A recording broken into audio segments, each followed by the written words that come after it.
El riesgo era que si vos decís la estudio, la canto tranquila con mi voz, pero cuando estás en el escenario todo cambia.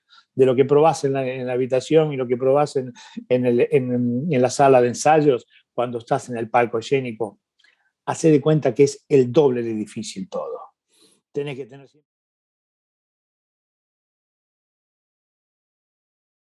leerla. Muchas veces me ha pasado de pasajes rítmicos que digo, ¿cómo se hace cantar esto?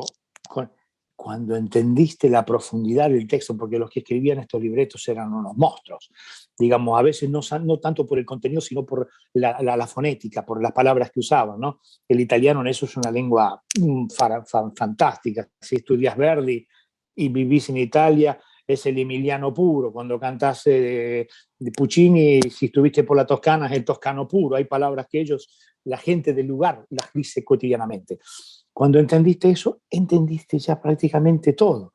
Empezás a entender el personaje. Yo me acuerdo una vez el maestro Gianni Raimondi, que me hablaba cuando estábamos estudiando la Bohème, y él me decía, antes de iniciar la ópera, haceme ver que Rodolfo y Marcello ya estaban hablando antes, que estaban discutiendo.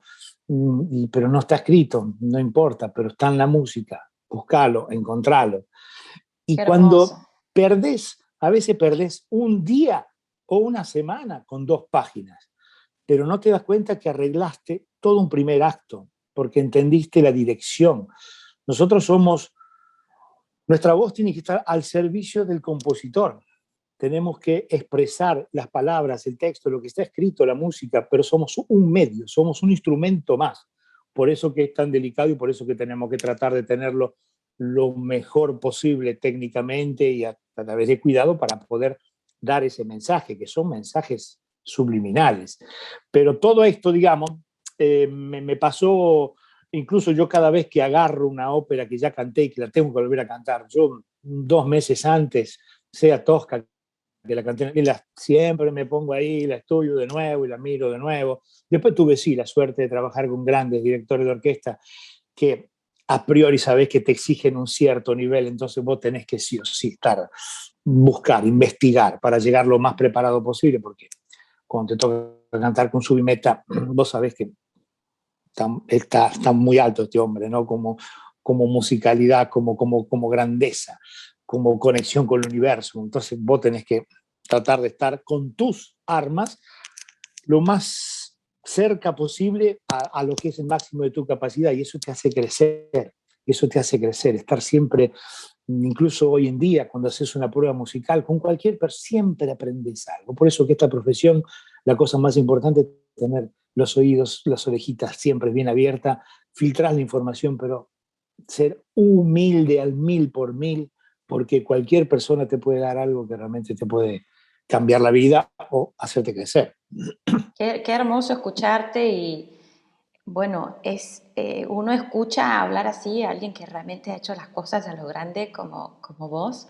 Se transmite toda esa pasión, toda esa profundidad que le das al canto después.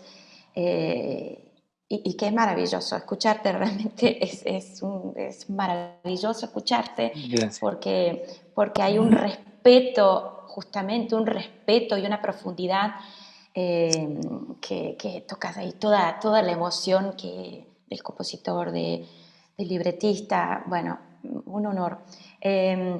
Has hablado primero de la elección del repertorio, que es un tema muy delicado, y supongo que eso tiene que ver porque con mantener la voz fresquísima y completamente sana después de haber cantado, como dijiste, más de 100 veces Manuel Esco, pero bueno, muchísimas cosas, muchísimas óperas muy pesadas, y tu voz está cada día mejor. Entonces, ¿cómo haces para cuidarte? ¿Cuál es la clave de mantener la voz? Y te lo pregunto y hago un paréntesis porque hay como una especie de locura de que si ya tenés más de 30 años ya no podés cantar, tenés que ser un bebé, tenés que no sé cuánto, y la juventud,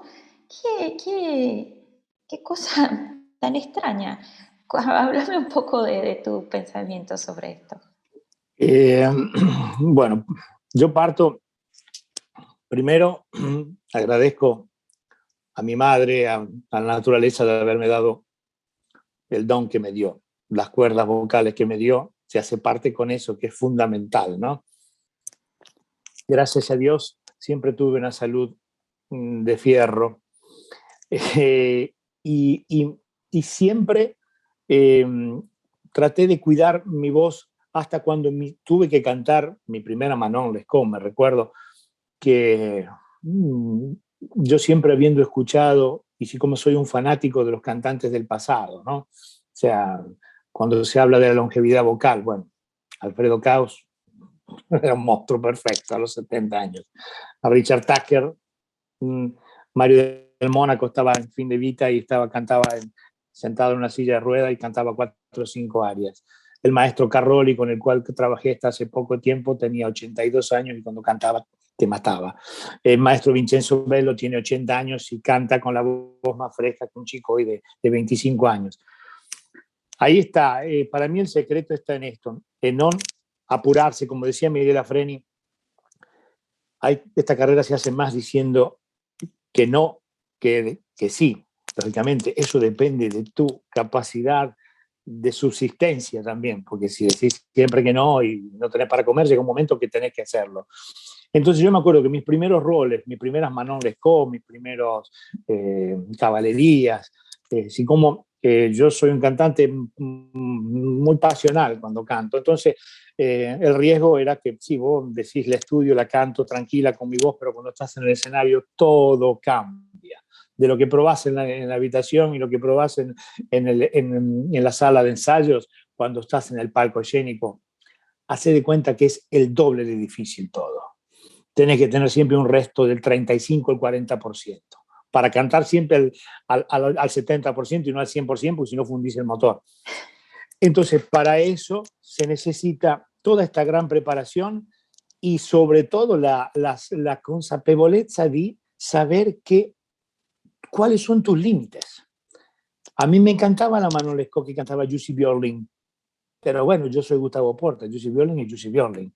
Entonces, la tenía que adaptar a mi vocalidad. Y tuve la suerte de con todos los maestros que he trabajado, desde el primer día de ensayo, en los ensayos musicales, demostrar realmente cuál era mi capacidad, mis condiciones y mi límite vocal de manera que la ópera la tenían que hacer adaptada un poco a mi vocalidad.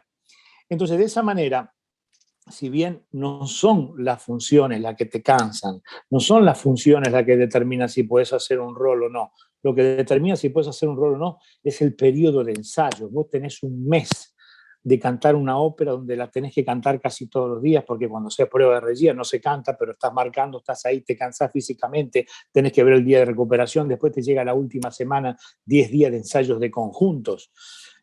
Últimamente se hace ensayo conjunto desde las 10 de la mañana hasta la 1 de la tarde y después se repite.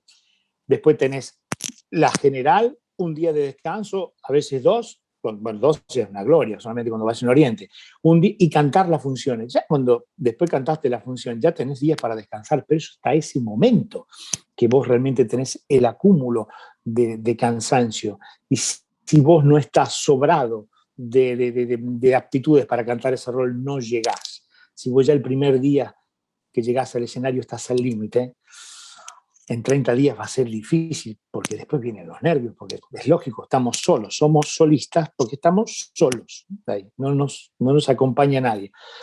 Yo, mi medicina que me he tomado siempre es cantando Manon Lescaut, cantando Otelo. Yo tuve la suerte de cantar el Otelo y después al mes estaba cantando los cuentos de Hoffmann. Fue como un bálsamo para mí. Yo en casa estudio con Rigoletto, en casa estudio con Lucia, en casa estudio con Elisir Damol, porque es lo que me dijeron viejos maestros. Por más que tu voz empieces a hacer un repertorio más espinto, más dramático, más pesado, pero siempre un tenor en su casa tiene que poder cantar Rigoletto y Lucia. ¿Cómo estudio? ¿Qué es lo que te vuelve, digamos, a la posición original, a la fresqueza vocal? Bel canto. Si bien esta es otra cosa que en los últimos años se perdió, todo es bel canto. Otelo es bel canto. Pagliacci es bel canto. Andrea Chenier es bel canto. La dramaticidad está en el texto. en las palabras, en lo que estás diciendo, pero el modo de cantar tiene que ser, la técnica tiene que ser siempre la misma. Pavarotti cantaba Pagliacci y Andrés Simier con su voz a 60 años y no me parece que la cantaba mal, ¿no? Después uno puede decir, me gusta para eso, no, pero era gente maravillosa. O sea, yo creo que lo que tenemos que volver a tener siempre, todos los cantantes, los que estamos, los que van a estar, es la gran humildad de escuchar a la gente del pasado, a los que realmente hicieron esto grande. Cuando hoy te dicen, no, a 50 años sos grande ya, para cantar el Sir Amor, por ahí sí. Bueno, Pavarotti lo hizo también, es un personaje que lo puedes hacer para cantar a un Alfredo, si querés una persona joven, pero para cantar a Andrea Chenier, para cantar Pagliacci, para cantar Cavalleria, para cantar un Otelo, lo mismo un cuento de Jorge, se necesita la maduración mental, Totalmente. porque si no cantás con la voz, cantás con el capital y no con los intereses, ¿no? Está bien que Exacto. todo cambió, hoy somos productos de 5 años, dura 5 años y viene otro y ya está, y bueno, no importa, pero nos tenemos que salvaguardar nosotros. Hacemos esta